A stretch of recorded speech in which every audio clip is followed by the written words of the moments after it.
কিছু গল্প শুধু একটা সিনেমাই নয়, একটা যুদ্ধ।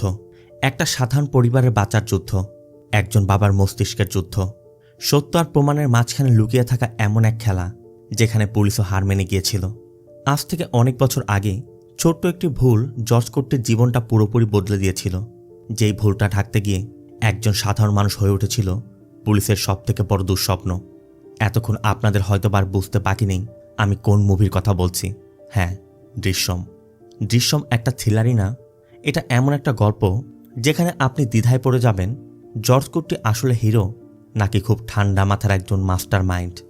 দৃশ্যম 1 এবং 2 দেখেননি এমন লোক খুব কমই পাওয়া যাবে। আর অবশেষে দৃশ্যম 3ও কিন্তু চলে এসেছে।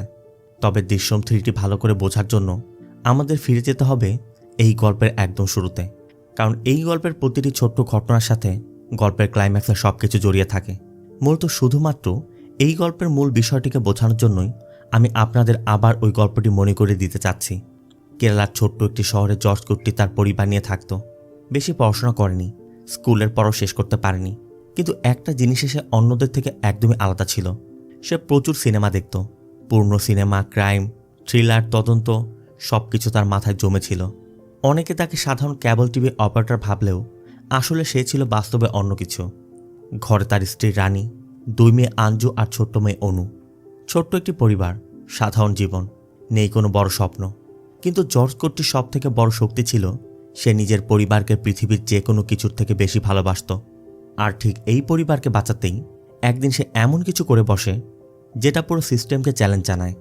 একদিন স্কুল ক্যাম্পে গিয়ে অঞ্জুর সাথে পরিচয় হয় বরুণ নামে একটি ছেলের। বরুণ বাইরে থেকে স্বাভাবিক ছেলে মনে হলেও আসলে ভিতরে ছিল বজ্জাত। সে গোপনে অঞ্জুর একটি প্রাইভেট ভিডিও রেকর্ড করে ফেলে, আর এরপর থেকে শুরু করে ব্ল্যাকমেইল। সে ওই ভিডিওটি ফাঁস করে দেওয়ার ভয় দেখায়, আর এটা হলে অঞ্জুর পুরো জীবন শেষ হয়ে যেতে পারে। তাই সেই ভয় দেখিয়ে বরুণ এক রাতে অঞ্জুকে জর্জ কোর্টিদের বাড়ির পিছের দিকে ডাকে। রানী আর অঞ্জু তখন অনেক অনুরোধ করলেও বরুণ থামেনি। আর তখনই হঠাৎ সবকিছু নিয়ন্ত্রণের বাইরে চলে যায়। আত্মরক্ষার জন্য অঞ্জু কাছের একটা লোহার পাইপ দিয়ে বরুণের মাথায় আঘাত করে। একটা আঘাত, কিন্তু সেই আঘাতেই বরুণ মারা যায়। সেই মুহূর্ত থেকে পুরো গল্পটি বদলে যায়, কারণ এখন কে ঠিক আর কে ভুল সেটা দেখার কোনো সুযোগ নেই। প্রশ্ন শুধু একটাই, এই পরিবার কি বাঁচতে পারবে? এই ঘটনায় রানী এবং অঞ্জু একদম ভেঙে পড়ে। তারা বুঝতেই পারছিল না কি করবে। ঠিক তখনই জর্জ কোর্টি বাড়িতে ফিরে আসে। সে পুরো ঘটনা শোনে, আর কয়েক মিনিটের মধ্যেই বোঝা যায় এখান থেকে প্রতিটি সেকেন্ড তাদের জন্য গুরুত্বপূর্ণ। কারণ মৃত ছেলেটা কোনো সাধারণ ছেলে নয়, সে ছিল পুলিশের আইজি গীতা প্রভাকরের ছেলে। মানে এখন শুধু পুলিশ তদন্তই করবে না, প্রতিশোধও নেবে। আর এখান থেকেই শুরু হয় জর্জ কোর্টির সব থেকে বড় খেলা। জর্জ কোর্টি প্রথমে একটা জিনিস বুঝতে পেরেছিল, পুলিশ সত্য খোঁজে না, প্রমাণ খোঁজে। তাই সে সত্যটা লুকানোর বদলে পুরো প্রমাণের দিকটাই বদলে দিতে শুরু করে। সে নিজের পরিবারকে নিয়ে শহরের বাইরে একটা ট্রিপে যায়। ইচ্ছে করে বিভিন্ন জায়গায় মানুষের সামনে নিজেকে দেখায়। রেস্টুরেন্ট, সিনেমা হল, হোটেল, সব জায়গায় সে এমনভাবে যায় যাতে পরে সবাই তাদেরকে মনে রাখে। কারণ সে ভালো করে জানত মানুষের স্মৃতিকে পরিবর্তন করা যায়। আর সেই কারণেই সে একই গল্প বারবার পরিবারকে মুখস্থ করায়। কোন দিনে কোথায় গিয়েছিল, কি খেয়েছিল, কখন বাসে উঠেছিল, সব কিছু। কারণ সে বুঝতে পেরেছিল যদি 4 জনের গল্প এক হয় তাহলে পুলিশও বিভ্রান্ত হয়ে যাবে। কিন্তু বরুণের লাশটা কোথায়, এটাই ছিল পুরো সিনেমার সব থেকে বড় রহস্য। কারণ পুলিশ পুরো এলাকার কোথাও লাশ খুঁজে পায়নি। এদিকে আইজি গীতা শুধু একজন অফিসারই ছিল না, সে একজন মা। আর নিজের ছেলের খোঁজে সে মরিয়া হয়ে উঠেছিল। পুলিশ তখন জর্জ কোর্টির পরিবারকে ভয়ঙ্কর চাপ দিতে শুরু করে। প্রথমে জিজ্ঞাসাবাদ, তারপর মারধর, এমনকি মানসিক নির্যাতন। বিশেষ করে অঞ্জু পুরোপুরি ভেঙে পড়তে শুরু করে। কিন্তু তারপর জর্জ কোর্টি নিজের পরিবারকে শান্ত রাখার চেষ্টা করেছে, কারণ সে ভালো করে জানত তাদের একটা ভুল পদক্ষেপ সবকিছু শেষ করে দিতে পারে। কিন্তু অনু তখন অনেক ছোট। অনু এই টর্চার সহ্য করতে না পেরে একসময় সত্যিটা স্বীকার করে। তার বাবা বরুণের বডিটি তাদের উঠানে পুঁতে রেখেছে। কিন্তু পুলিশ সেখানে যখন খোদাই করে, সেখানে বরুণের বডির বদলে একটি মৃত গরুর বাচ্চা পাওয়া যায়। আর এর মাধ্যমে বোঝা যায় জর্জ কোর্টি ওই বডিটি অনেক আগে শিফট করে ফেলেছে। কিন্তু জর্জ কোর্টি বরুণের বডিটি আসলে কোথায় রেখেছিল সেটাই ছিল সবথেকে বড় মিস্ট্রি। কারণ পুলিশের কিছু করতে হলে আগে ওই বডিটি খুঁজে বের করতে হবে। কিন্তু পুলিশ বুঝতে পেরেছিল বরুণ মারা গেছে, তবে তারা এটা প্রমাণ করতে পারেনি। আর তখন জর্জ কোর্টি একটা কথাই বলেছিল, একটা পরিবারকে বাঁচানোর জন্য একজন বাবার যা করতে হয় আমি তাই করছি। আর এখানে সবথেকে বড় প্রশ্নটা আসে, সে কি অপরাধী নাকি শুধু একজন বাবা? জর্জ কুট্টি বরুণের বডিটিকে কোথায় রেখেছিল এই ব্যাপারে জর্জ কুট্টি ব্যতীত দ্বিতীয় কোনো ব্যক্তি জানত না, কারণ জর্জ কুট্টি ওই বডিটিকে নির্মাণাধীন পুলিশ স্টেশনের মাটির নিচে চাপা দিয়েছিল। জর্জ কুট্টি জানত মানুষ নিজের চোখের সামনে জিনিসই সব থেকে কম সন্দেহ করে, আর এই কারণেই পুলিশ পুরো তদন্ত করেও কোনো প্রমাণ পায়নি। তারা বরুণের বডিটি কখনোই উদ্ধার করতে পারেনি। এরপর 6 বছর কেটে যায়। পুলিশও একরকম হাল ছেড়ে দিয়েছিল। জর্জ কুট্টি এখন আগের থেকে অনেক ধনী, নিজের সিনেমা থিয়েটারও আছে, এমনকি একটা সিনেমা প্রডিউস করার স্বপ্নও দেখছে। কিন্তু বাইরে শান্ত জীবনে থাকলেও ভেতরে সবাই এখনো আতঙ্কে বেঁচে আছে, বিশেষ করে অঞ্জু। অঞ্জু এখনো সেই ট্রমা থেকে বের হতে পারেনি। রাত হলেই সেই রাতের কথা মনে পড়ে। অন্যদিকে পুলিশও বিষয়টা ভুলে যায়নি, কারণ সবাই জানত জর্জ কুট্টি কিছু একটা লুকাচ্ছে। আর এরপরই পুলিশ নতুন করে তদন্ত শুরু করে। পুলিশ এবার আগের থেকে অনেক চতুর। তারা সরাসরি প্রমাণ না খুঁজে জর্জ কুট্টির আশেপাশের মানুষদেরকে ব্যবহার করতে শুরু করে। তাদের উপর গোপনে নজরদারি করে, ফোন ট্র্যাকিং, লোক লাগানো, যা কিছু করা যায় সবই। এমনকি জর্জ কুট্টির পূর্ণ কথাবার্তা বিশ্লেষণ করা হয়। আর এরপরই তাদের মনে হচ্ছিল হয়তোবা এবার সত্যিটা বের হয়ে আসবে। কিন্তু এখানে আবার জর্জ কুট্টি সবাইকে চমকে দেয়, কারণ 6 বছর আগে সে বুঝে গিয়েছিল পুলিশ একদিন আবার ফিরে আসবে। তাই সে আগেই নতুন করে প্ল্যান তৈরি করে রেখেছিল। 6 বছর যাবৎ সে শুধুমাত্র এই দিনের অপেক্ষায় ছিল, কারণ পুলিশ এতক্ষণে ওই পুলিশ স্টেশনের নিচ থেকে বরুণের কঙ্কালটি উদ্ধার করতে পেরেছে। আর এর মাধ্যমেই তারা প্রমাণ করতে যাচ্ছিল জর্জ কুট্টি আসল খুনি। কিন্তু জর্জ কুট্টি আগে থেকেই সবকিছু পরিকল্পনা সাজিয়ে রেখেছিল, যার জন্য শেষমেশ সে ওই আসল কঙ্কালটি সরিয়ে ফেলে। আর এমনভাবে প্রমাণগুলো সে চেঞ্জ করে দেয় যাতে আদালতও কিছু প্রমাণ করতে না পারে। মূলত সে পুলিশের প্রতিটা পদক্ষেপ আগে থেকে আন্দাজ করতে পারত, কারণ তার পুরো জীবনটাই সিনেমা দেখে দেখে শিখে কৌশলে ভরে গিয়েছিল। যে জন্য শেষমেশ পুলিশ কঙ্কাল পেলেও সেটা আর কোনো কাজে লাগাতে পারেনি, কারণ আইনের চোখে শুধু সন্দেহই যথেষ্ট নয়, প্রমাণ লাগে। আর জর্জ কুট্টি নিশ্চিত করেছিল কোনো প্রমাণ যেন না থাকে। তবে বরুণের বাবা জর্জ কুট্টির কাছে একটা অনুরোধ করেছিল যে তাদের মনে হচ্ছে তাদের সন্তানের আত্মাটা মুক্তি পায়নি ও সৎকারের প্রয়োজন। তবে সৎকার করতে হলে তো তার অস্থি লাগবে।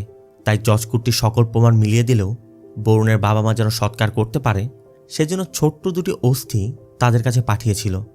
আর মুভির শেষে আমরা এটাও দেখেছিলাম ওই অস্থি পাওয়ার পর তারা বরুণের সৎকারও করে। তারা সবকিছু বুঝতে পারলেও জর্জ কুট্টির বিরুদ্ধে কোনো অ্যাকশন নিতে পারেনি। আর জর্জ কুট্টি শুধুমাত্র নিজের পরিবারকে বাঁচায়নি, সে পুরো সিস্টেমকে হারিয়ে দিয়েছে। কিন্তু এখানেই সব থেকে বড় প্রশ্নটি থেকে যায়, একজন মানুষ কতদিন সত্য লুকিয়ে রাখতে পারে? এত বছর পরও জর্জ কুট্টি কি সত্যিই নিরাপদ, নাকি অতীত আবারও ফিরে আসবে? কারণ প্রতিটা মিথ্যার তো একটা শেষ থাকে।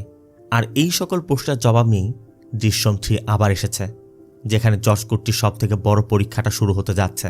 সে কি আগের মতো সবাইকে হারাতে পারবে, নাকি এবার তার নিজের তৈরি গল্পই তার বিরুদ্ধে এসে দাঁড়াবে? জানতে হলে আমাদের ভিডিও শেষ মুহূর্ত পর্যন্ত দেখতে হবে। হ্যালো ফ্রেন্ডস, দিস ইজ প্লাবন অ্যান্ড ওয়েলকাম টু প্লাবন ওয়ার্ল্ড। বলছি মালায়ালাম ভাষায় সদ্য মুক্তি পাওয়া মিস্ট্রি, সাসপেন্স এবং টুইস্টে ভরা মুভি দৃশ্যম 3 এর কথা। মুভির শুরুতে আমাদের দেখানো হয় জর্জ কুট্টি যে মুভিটি তৈরি করতে চেয়েছিল সেটা সে প্রডিউস করে ফেলেছে। এমনকি সেটা মুক্তি পাওয়ার পর সুপারহিট হয়েছে, কারণ এই মুভিতে জর্জ কুট্টি জনপ্রিয় একজন সুপারস্টারকে কাস্ট করেছিল। আর এই মুভির স্ক্রিপ্টের কথা আপনাদের নিশ্চয় মনে আছে, কারণ এই স্ক্রিপ্টের জোরেই কিন্তু জর্জ কুট্টি গত পর্বে বেঁচে গিয়েছিল। এখানে আমরা এটাও দেখতে পাই গত পর্বে রাজন নামে ফরেন্সিক ডিপার্টমেন্টের যে গার্ডের সাথে জর্জ কুট্টি সখ্যতা করে বরুণের কঙ্কালগুলো বদলে দিয়েছিল, সেই রাজনকে সে নিজের সহকারী হিসেবে রেখে দিয়েছে। অনু এবং অঞ্জুও বেশ বড় হয়ে গেছে। তো পরিবার নিয়ে মুভির প্রথম শো দেখে যখন জর্জ কুট্টি বাড়ির দিকে যাচ্ছিল, জামিনী নামে এক রিপোর্টার জর্জ কুট্টির কাছে এই মুভির স্ক্রিপ্ট সম্পর্কে জানতে চায়, যে সবাই বলাবলি করছে এটা আপনার পরিবার সত্য ঘটনার উপর ভিত্তি করে তৈরি করা হয়েছে। জর্জ কুট্টি তখন জামিনীকে বোঝানোর চেষ্টা করে যে ওই সময় পুলিশ তাদেরকে জোরপূর্বক অপরাধী প্রমাণ করার চেষ্টা করেছিল, তাদের উপর অনেক অত্যাচার করেছে। তাই নিজের পরিবারের উপর যা কিছু হয়েছিল সেই বিষয়গুলোকে মডিফাই করে মুভিতে তুলে ধরেছে। অন্যদিকে বরুণের বাবা মাকে দেখানো হয়, যারা বর্তমানে ইউএসএ রয়েছে। তবে ওই ঘটনার পর থেকে গীতা পুরো ডিপ্রেশনে চলে গেছে। এমনকি টিভি নিউজের মাধ্যমে জর্জ কুট্টির রিলিজপ্রাপ্ত এই মুভির বিষয়টা সে জানতে পারে, কারণ এই মুভিটা তো তাদের উপরই তৈরি করা হয়েছে।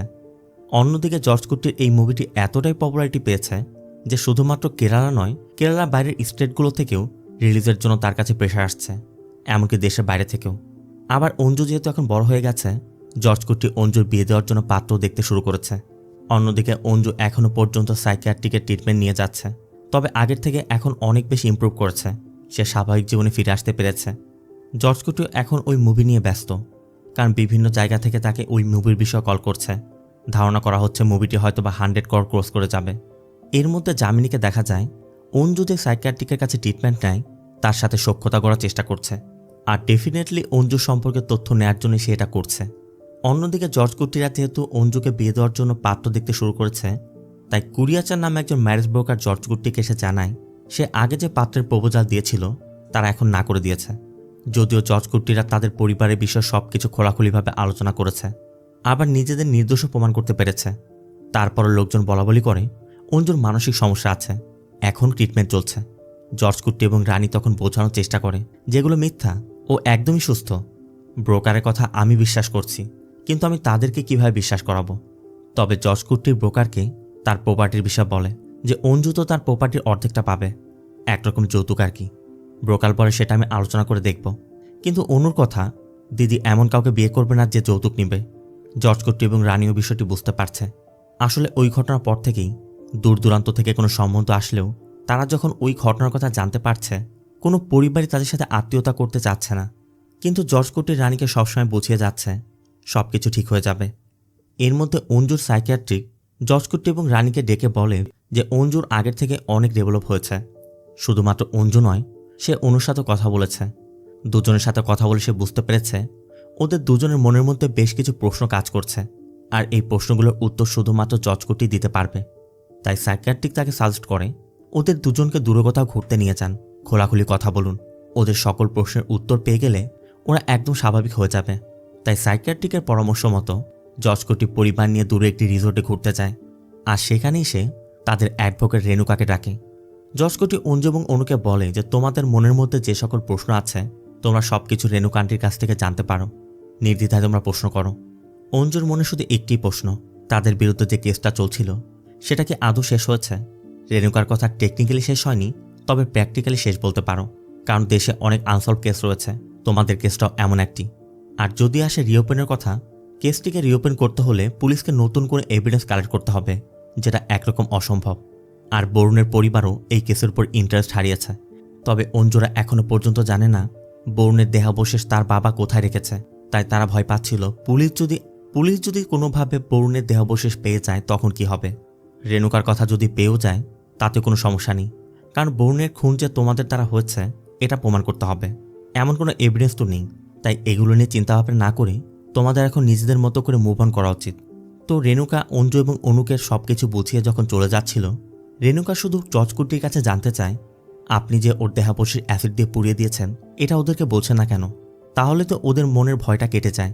কিন্তু জর্জ কুট্টি এর জন্যই তার সন্তানদের ওই বিষয়টি বলেনি, কারণ যদিও সে তার সন্তানদের বা পরিবারকে প্রোটেক্ট করতে কাজটি করেছে, কখনো তাদের যদি মনে হয় তার বাবা একজন ক্রিমিনাল, এই জন্যই সে যে ওই কঙ্কালগুলো অ্যাসিড দিয়ে নষ্ট করে দিয়েছে এই বিষয়টা কারোর কাছে প্রকাশ করেনি।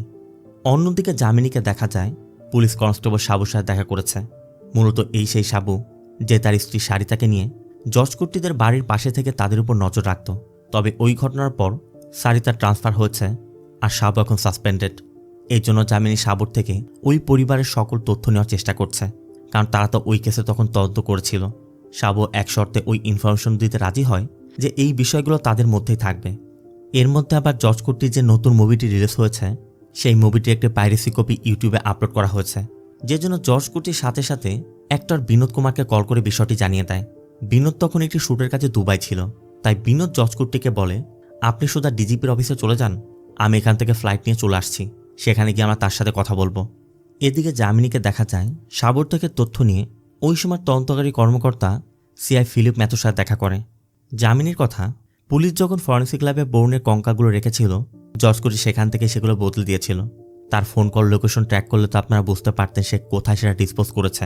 ফিলিপের কথা আমরা সেটা চেষ্টা করেছিলাম, ও কোর্ট টাইম থেকে মণিমালা ফরেস্ট এরিয়ার রুটটি ব্যবহার করেছিল, যেখানে পন্থাফোরা ফরেস্টের কোনো একটি জায়গায় 2 ঘন্টা অপেক্ষা করেছে, আর এরপর আরও 2টি রুট ব্যবহার করে তারপরে গিয়েছে। জামিনীর কথা, পন্থাফোরা ফরেস্টেই তো তাহলে সে বরুণের বডিটি ডিসপোজ করতে পারে। ফিলিপের কথা এটাও হতে পারে, কিন্তু ফিলিপরা এটাও বিশ্বাস করে জর্জ কুট্টি পুলিশকে ডাইভার্সন করতে অনেক পটু, কারণ সে পুলিশের এক কদম আগে চলে। পুলিশকে হয়তোবা ডাইভার্ট করতে ওই সকল রুটগুলো ব্যবহার করেছে বা সেখানে অপেক্ষা করেছে। আর ওই ফরেস্টটি তো ছোট ফরেস্ট নয়, এত বড় জঙ্গল এরিয়াতে তারা কিভাবে সেটা খুঁজে বের করবে, যে জন্য তারা আজ পর্যন্ত বরুণের দেহাবশেষ উদ্ধার করতে পারেনি। সাথে ফিলিপ জামিনীকে এটাও বলে আইজি গীতা প্রভাকর কেসটি তুলে নেয়নি, তবে হয়তোবা ইন্টারেস্ট হারিয়েছে। কিন্তু জামিনের প্রশ্ন, তারা যে বরুণের সৎকার করলো, ওর দেহাবশেষ কোথায় পেল? অবশ্য এই প্রশ্নের জবাব ফিলিপের কাছে নেই, কারণ সেই বিষয়টা শুধুমাত্র জর্জ কুট্টি, বরুণের বাবা মা আর আইজি বাস্টিন জানত। এদিকে জর্জ কুট্টি ওই মুভির পাইরেসির বিষয়ে কথা বলতে ডিজিপির অফিসের উদ্দেশ্যে বের হচ্ছিল। অনু তখন জর্জ কুট্টিকে জানায় সে সিঙ্গাপুরের একটি ভার্সিটিতে সাইবার সিকিউরিটি সাবজেক্টে পড়াশোনা করতে চাইছে, কিন্তু স্বাভাবিকভাবে জর্জ কুট্টি কখনই তার সন্তানদের দেশের বাইরে পাঠাতে চাচ্ছে না, যে জন্য আপাতত অনুর বিষয়টি ড্রপ করে। আবার এর মধ্যে ম্যারেজ ব্রোকার এসে জানায় সে নতুন দুটি সম্বন্ধ পেয়েছে, একটা পাশের শহরের, আরেকটা দুবাই প্রবাসী। তাই জর্জ কুট্টি দুবাই প্রবাসীর ওই সম্বন্ধটা বাদ দিয়ে অন্য সম্বন্ধ নিয়ে রানীর সাথে কথা বলতে বলে। এরপর জর্জ কুট্টি ডিজিপির সাথে দেখা করতে চায়, তবে ডিজিপি তখনও মিটিংয়ে, আবার বিনোদ কুমার তখনও এসে পৌঁছায়নি। তবে এর মধ্যে জর্জ কুট্টির তাদের স্টেশনে একসময় দায়িত্বে থাকা সুরেশ বাবুর সাথে দেখা হয়। যদিও সে এখন সার্ভিসে নেই, তবে কোনো একটি কাজে ডিজিপির সাথে দেখা করতে এসেছে। এরপর কথায় কথায় সুরেশবাবু জর্জ কুট্টির ওই কেসের বিষয়ে জানতে চায়। জর্জ কুট্টি বলে আমার তো কোনো আইডিয়া নেই। সুরেশবাবুর কথা আমি যতটুকু জানতে পেরেছি, পুলিশের কেসটি নতুন করে তদন্ত করার আর কোনো ইচ্ছাই নেই। সুরেশবাবু এটাও বলে ওই সময় কেসটা এমনভাবে গিয়েছিল যেটা সে কল্পনা করতে পারেনি, আর শুধুমাত্র সাদেমানের পরামর্শ মতেই সে তদন্ত করতে জর্জ কুট্টির বাড়িতে গিয়েছিল। সুরেশবাবুর কথা জর্জ কুট্টি এটা বুঝতে পারে ওই সময় জর্জ কুট্টি যা যা করেছিল সুরেশরা সবকিছু আন্দাজ করতে পেরেছিল।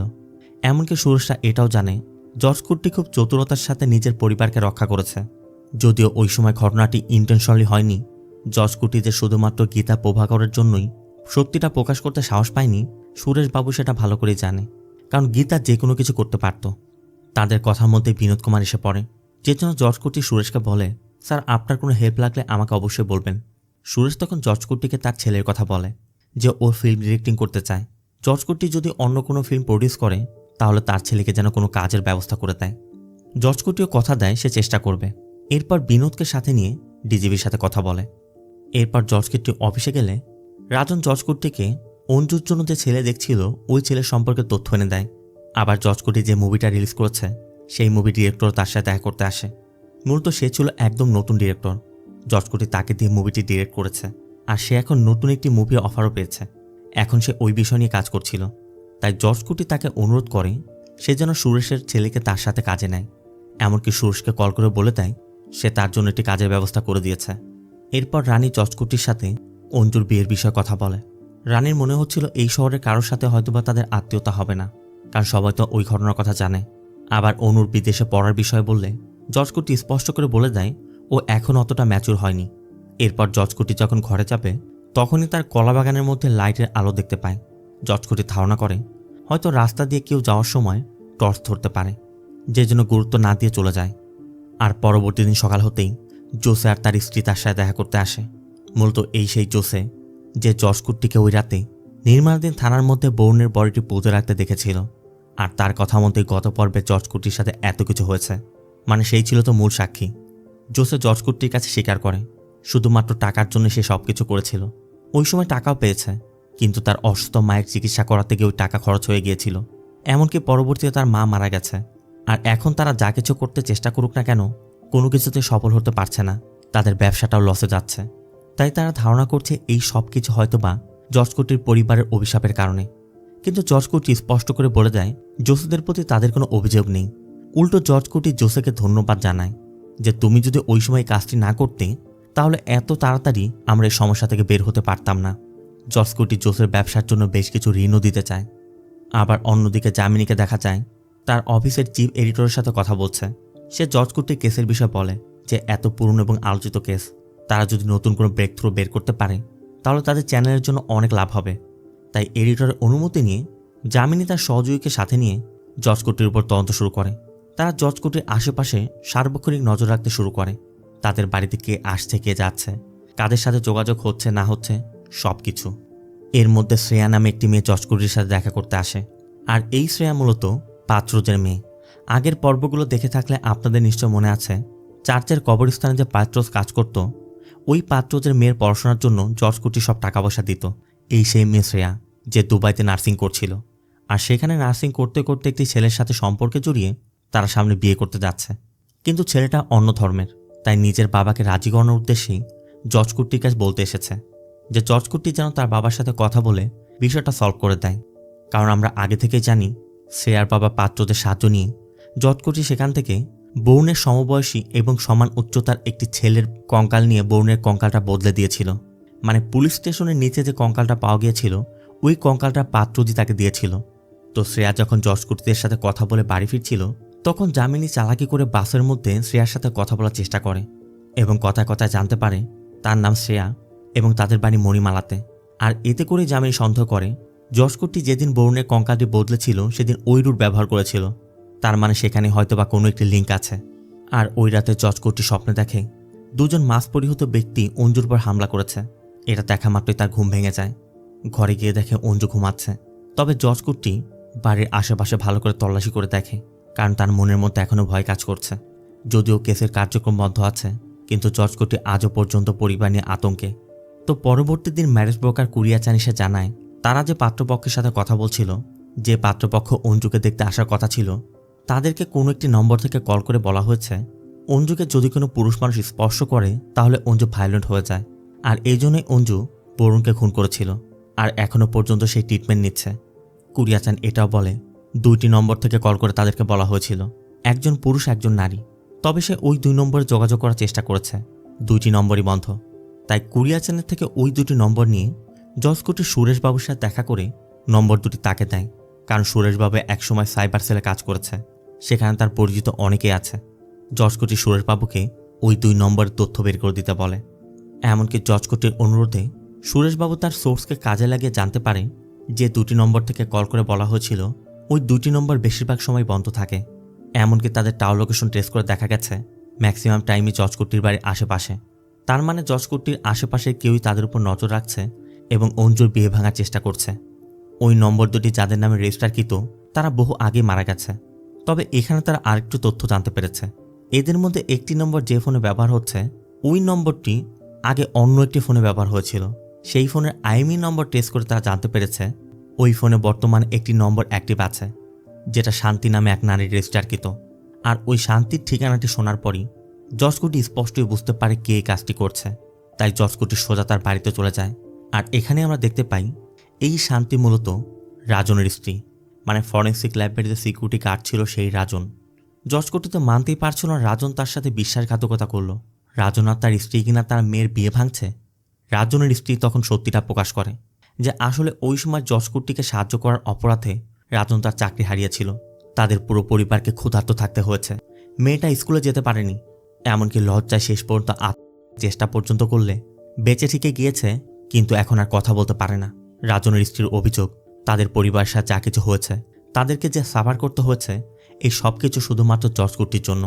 মানে জর্জ কুট্টি তো বেঁচে গিয়েছে, নিজে এখন ধনী, সে রাজনের কোনো খেয়ালই রাখেনি। জর্জ কুট্টি স্পষ্ট বুঝতে পারছে আসলে তার কত বড় একটা ভুল হয়ে গেছে। জর্জ কুট্টি সুরেশের সাথে দেখা করে বিষয়টি বলে। সে স্বীকার করে যে ওই সময় নিজের পরিবারকে বাঁচানোর জন্য সে এতটাই ব্যস্ত হয়ে পড়েছিল যে রাজনের বিষয়টা সে খেয়ালই করতে পারেনি। তার উচিত ছিল রাজনের পরিবারের পাশে দাঁড়ানো। সুরেশ তখন তাকে বোঝানোর চেষ্টা করে যে এটা তো আপনি ইন্টেনশনালি করেননি, এটা তো কোনো রাজনের বিষয়। জর্জ কুট্টি এখন ভয় পাচ্ছে হয়তোবা কেউ তার পিছে পড়েছে।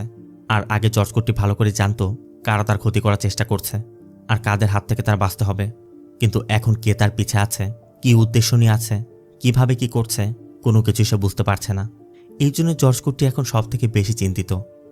জর্জ কুট্টির বাড়ি থেকে রানীর সাথে বিষয়টি শেয়ার করে। রানীও তাকে বোঝায় আপনি তো ইচ্ছা করে করেননি। তবে কথায় কথায় রানী আরও জানায় তাদের কলাবাগানের মধ্যে রানী একটি টর্চের আলো দেখতে পেয়েছিল।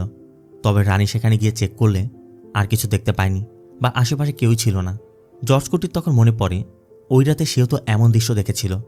তাই জর্জ কুট্টির বিষয়টি সন্দেহ হয়। আর সেই সন্দেহ দূর করতে জর্জ কুট্টি যখন কলাবাগানে যায় তখন সে সেখানে একটি স্থানের মাটি আলগা দেখতে পায়।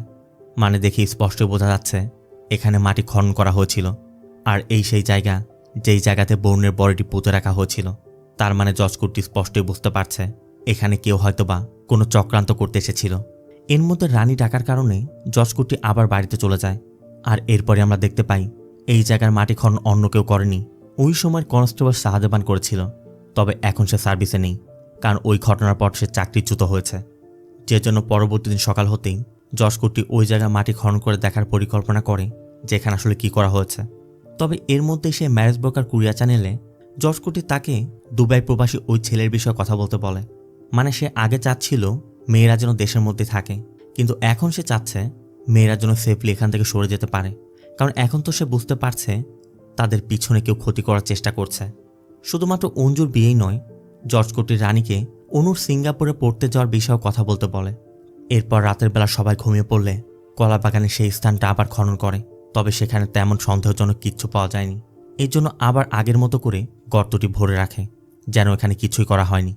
আবার অন্যদিকে যামিনীকে দেখা যায় শ্রেয়াকে খুঁজতে খুঁজতে তার বাড়ি পর্যন্ত পৌঁছে গেছে।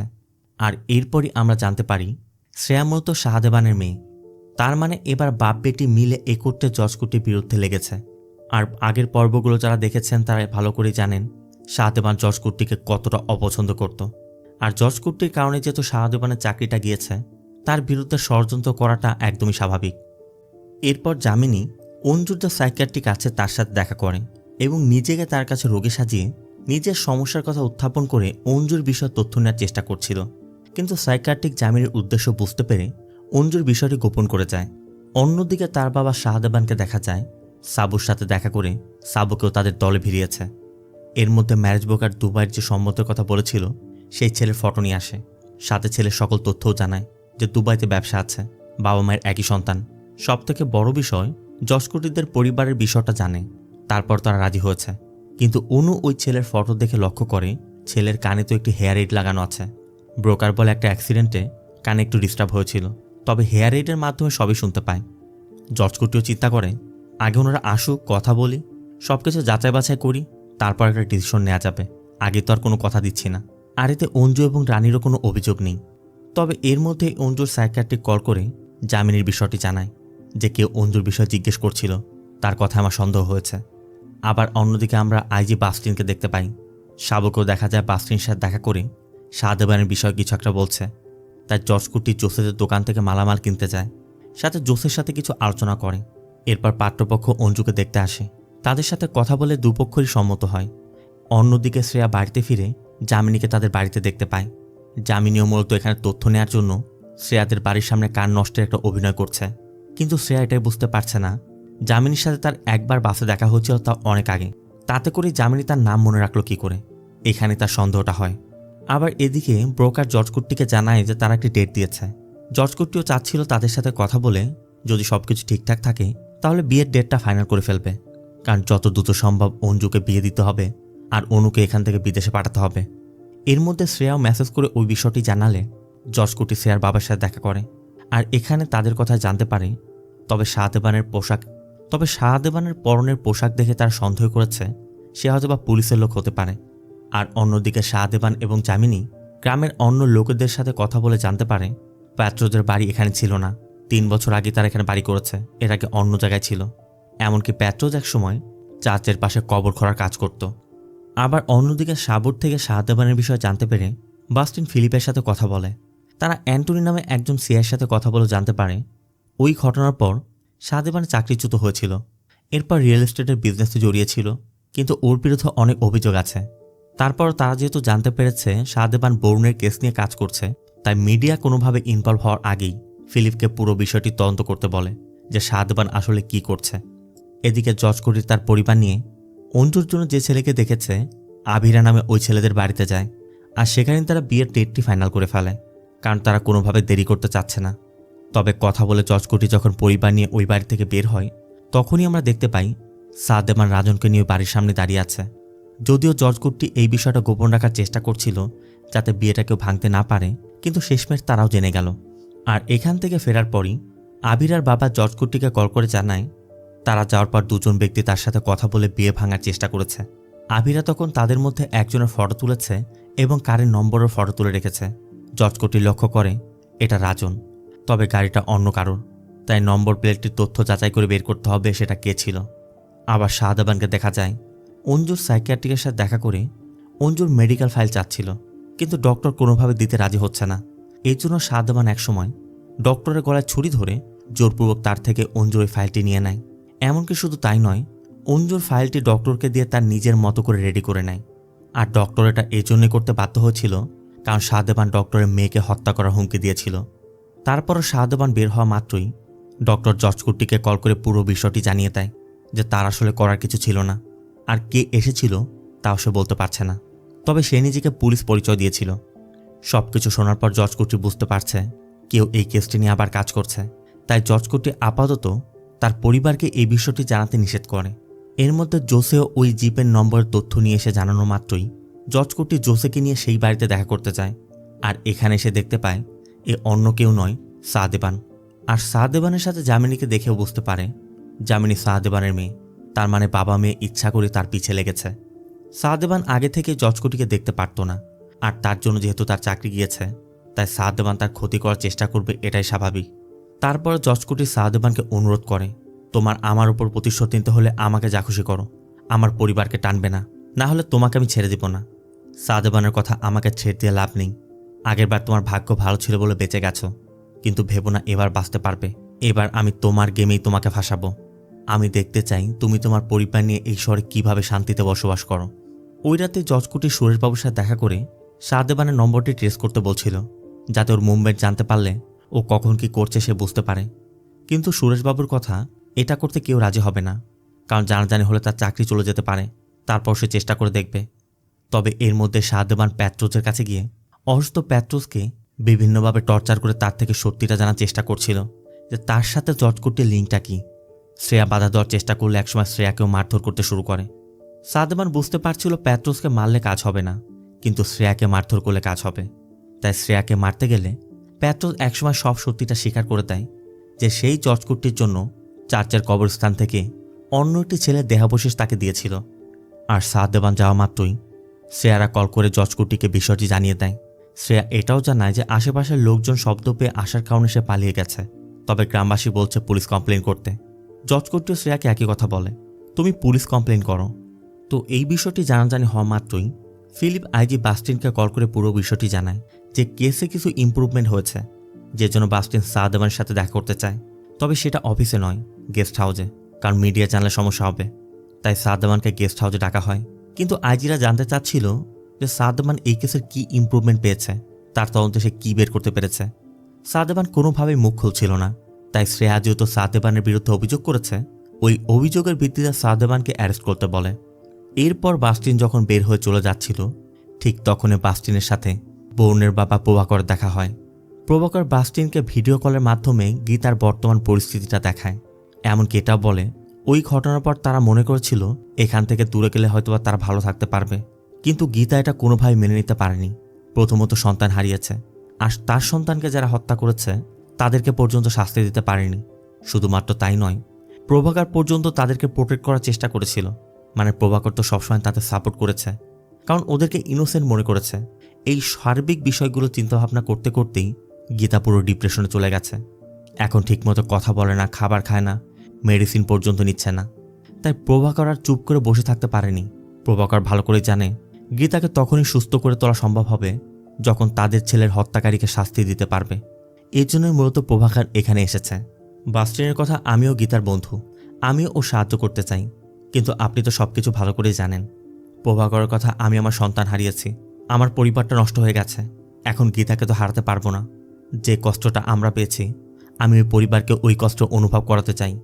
আর প্রভাকরের কথা আমরা বুঝতে পারি শাহদেবান আসলে প্রভাকরের কথা মতো কাজ করছে, কিন্তু বাস্টিন তো শাহদেবানকে বিশ্বাস করতে পারছে না। তবে প্রভাকর কথা দেয় শাহদেবান তার কথা মতো চলবে, তার নির্দেশের বাইরে সে কিছু করবে না, যে জন্য বাস্টিন আবার শাহদেবানের সাথে কথা বলে। এরপর শাহদেবান পুরো বিষয়টি বলে যে প্যাট্রোজের সাথে কথা বলে সে জানতে পেরেছে প্যাট্রোজি জর্জ কুট্টিকে ওই ছেলের দেহাবশেষ দিয়েছিল। শুধুমাত্র তাই নয়, বরুণের দেহাবশেষ যখন পরিবর্তন করে কোট্টায়াম থেকে ওই রুটে ফিরছিল, তখন জঙ্গলের পাশে যে 2 ঘন্টা সে দাঁড়িয়েছিল সেখানে কিছু একটা করেছে। কারণ সেখানে রিজার্ভ ফরেস্টের পাশে সে 20 সেন্ট জমি ক্রয় করেছিল, আর ওই জমিটি প্যাট্রোজের নামে। শুধু তাই নয়, সেখানে প্যাট্রোজের বাড়ির জন্য ফাউন্ডেশনও করা হয়েছে, কিন্তু ওই বাড়ি কখনো কমপ্লিট করা হয়নি। শাহদেবান খোঁজ নিয়ে জানতে পেরেছে এই সব কিছু করেছে জর্জ কুট্টি নিজের অর্থায়নে। এমনকি প্যাট্রোজের মেয়ে শ্রেয়ার পড়াশোনার দায়ভারও সে নিয়ে নিয়েছিল। তাই শাহদেবানের ধারণা ওই নির্মাণাধীন বাড়ির পিছনে হয়তোবা কিছু একটা করা হয়েছে। সেখানে তল্লাশি করলে বরুণের দেহাবশেষ অবশ্যই পাওয়া যাবে। বাস্টিন সাথে এটাও বলে বরুণের দেহাবশেষ যদি পাওয়া যায়, তাদের কাছে স্ট্রং কোনো এভিডেন্স থাকতে হবে যার দ্বারা প্রমাণ করা যাবে জর্জ কুট্টি এর সাথে জড়িত। নয়তোবা তারা আগের মতো হেরে যাবে, কিছুই করতে পারবে না। সাহাদেবানো পুরো শিওর বডির সেখানেই হয়তোবা কিছু একটা করা হয়েছে, সেখানে তল্লাশি করে বডির অবশিষ্টাংশ পাওয়া যেতে পারে। তবে বাস্টিন সাহাদেবানকে বের করে দিয়ে প্রভাকরকে এমন একটি তথ্য জানায় যেটা আগে তারা জানায়নি। বাস্টিন প্রভাকরকে বলে, আমরা তদন্ত করে জানতে পেরেছিলাম থানার মধ্যে থেকে যখন কঙ্কাল উদ্ধার করা হয়েছিল, ওই দিন জর্জ কুট্টি 35 লিটার অ্যাসিড কিনেছিল। সাধারণ একজন রাবার চাষি মাসে হয়তোবা 4 থেকে 5 লিটার কিনে থাকে, একসাথে 35 লিটার কেন কিনল? আর তারপর আমরা যাচাই করে দেখেছি এরপর থেকে প্রতি মাসেই ও 5 লিটার করে কিনেছে।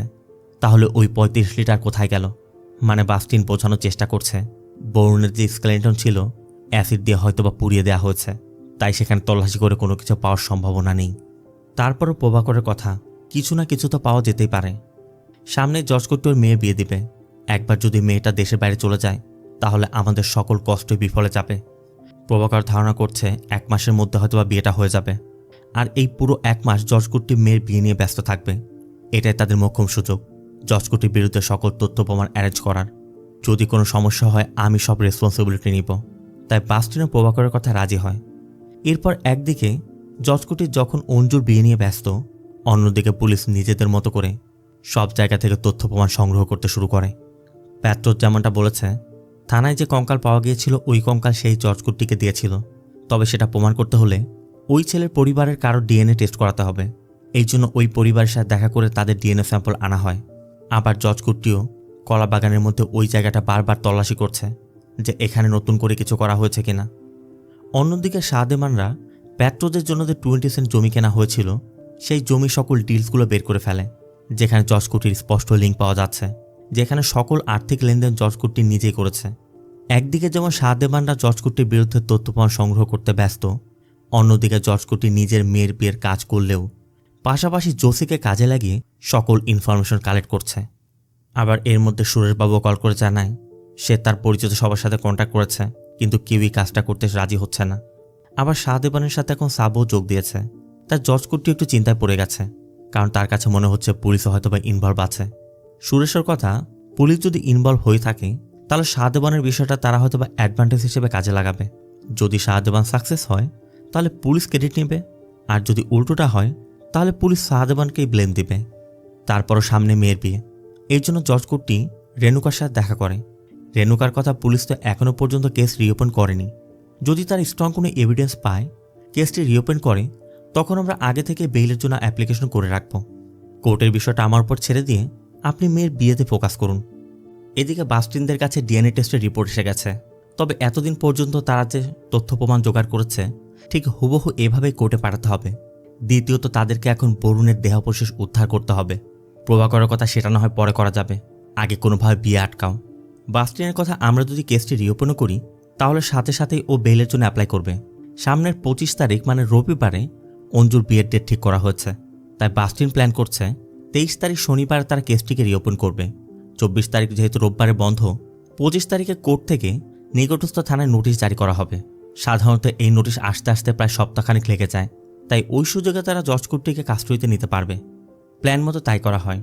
কিন্তু পুলিশ যখন জর্জ কুট্টিকে অ্যারেস্ট করতে যায় তখন জর্জ কুট্টি কোর্টে একটি নোটিশ দেখায়, যেখানে স্পষ্ট করে উল্লেখ করা আছে প্রথম নোটিশ না দিয়ে তাদেরকে কোনোভাবে অ্যারেস্ট করতে পারবে না। তার মানে এখন যদি নোটিশ দিয়ে যায় তাহলে অ্যারেস্ট করতে হলে কোর্টের প্রথম হিয়ারিংয়ের পরই অ্যারেস্ট করতে পারবে, যেজন্য তাদের এই প্ল্যান ব্যর্থ হচ্ছে। তবে বাস্টিন বিকল্প একটি প্ল্যান করে।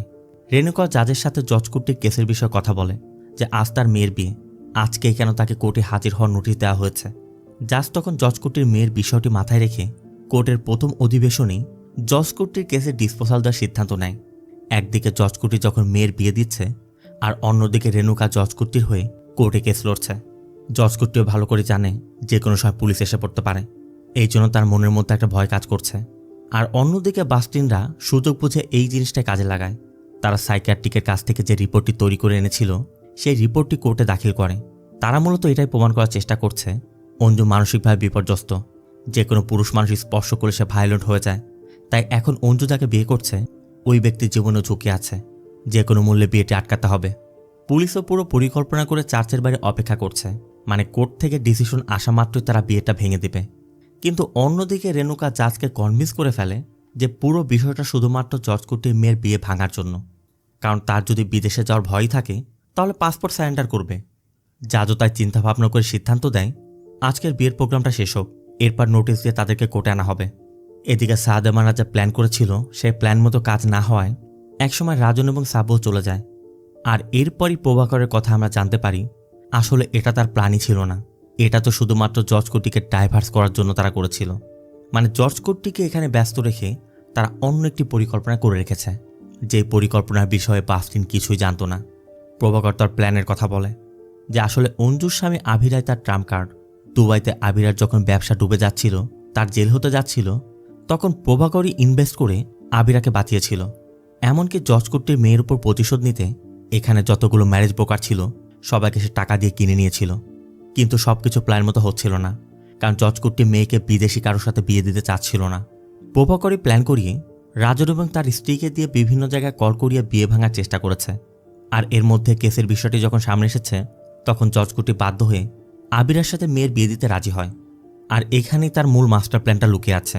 মূলত আগে থেকেই তারা প্ল্যান করে অঞ্জু আর আভিরার হানিমুনের জন্য একটি রিসোর্ট ঠিক করে রেখেছিল। প্রভাকরের প্ল্যান মতো আভিরা অঞ্জুকে নিয়ে ওই রিসোর্টে যাওয়ার পর অঞ্জুকে ড্রাগ মিশ্রিত একটি ড্রিঙ্কস খাইয়ে ঘুম পাড়িয়ে ফেলবে। এরপর শাহদেবানের প্ল্যান মতো অঞ্জুর হাতে ছুরি রেখে ঘরের মধ্যে এমন একটা সিন ক্রিয়েট করবে যে কোর্টে যেমনটা বলা হয়েছে অঞ্জু ছেলেদের স্পর্শে ভায়োলেন্ট হয়ে যায়, এখানেও ঠিক ভায়োলেন্ট হয়ে আবিরাকে ছুরি মেরে হত্যা করেছে। আর এখানে পুরো ক্রাইম সিন তৈরি করা হয়ে গেলে শাহদেবান জর্জ কুট্টিকে ভিডিও কল করে পুরো বিষয়টি দেখাবে। আর এরপর জর্জ কুট্টি যখন এখানে আসবে সাথে সাথে পুলিশও পৌঁছে যাবে। মানে তারা এটাই প্রমাণ করার চেষ্টা করবে অঞ্জু আবিরাকে খুন করেছে আর জর্জ কুট্টি আবিরার বডিটি কোথাও ডিসপোজ করেছে, যাতে বাবা মেয়ে দুজনকেই তারা ফাঁসাতে পারে। আর আবিলাকে এখান থেকে একটি ফিশিং বোটে করে শ্রীলঙ্কা পাঠিয়ে দিবে, সেখান থেকে অন্য একটি পরিচয়ে অন্য দেশে গিয়ে সে আত্মগোপনে থাকবে। এটাই ছিল তাদের মূল পরিকল্পনা। কিন্তু পরবর্তী দিন সকাল হতে বাস্টিনের কাছে একটি কল আসা মাত্রই বাস্টিন দ্রুত গিয়ে প্রভাকরের সাথে দেখা করে, কারণ তারা যে প্ল্যানের কথা বলেছে গত রাতে প্ল্যান সেভাবে হয়নি। শাহদেবানের সাথে কন্ট্যাক্ট করা যাচ্ছে না, আবিরাকেও পাওয়া যাচ্ছে না। কারণ এখানে আমাদের দেখানো হয় গত রাতে শাহদেবান যখন সেখানে সিন ক্রিয়েট করছিল ওই সময় আচমকা অঞ্জুর সেন্স ফিরে আসে। অঞ্জু পুরো বিষয়টি বুঝতে পারে, যে জন্য শাহদেবান অঞ্জুকে ছুরি নিয়ে মারার চেষ্টা করে। কিন্তু এর মধ্যে জর্জ কুট্টি এবং পুলিশ এ করতে এসে পড়ায় শাহদেবান এবং আবিরা পালিয়ে যায়। জর্জ কুট্টি কোনো মতে মেয়েকে সেখান থেকে উদ্ধার করে হসপিটালে নিয়ে যায়। কিন্তু বাস্টিনের প্রশ্ন, আবিরা তাহলে কোথায়? প্রভাকর তখন মনে পড়ে সে যখন শাহদেবানের সাথে প্ল্যান করছিল তখন শাহদেবান তাকে বলেছিল আবিরাকে হত্যা না করলে কেসটি স্ট্রং হবে না। তার প্ল্যান ছিল আবিরাকে হত্যা করে এমনভাবে প্ল্যানটি সাজাবে যে মেয়েকে বাঁচানোর জন্য জর্জ কুট্টি বডিটি ডিসপোজ করেছে। কিন্তু প্রভাকর এই প্ল্যানে রাজি ছিল না। আর এখন প্রভাকর বুঝতে পারছে শাহদেবান হয়তোবা এই কাজটি করেছে, মানে আবিরাকে খুন করে ফেলেছে। না তারা শাহদেবানের সাথে যোগাযোগ করতে পারছে না আবিরার সাথে, এই জন্য দুজনই শাহদেবানের বাড়িতে যায়।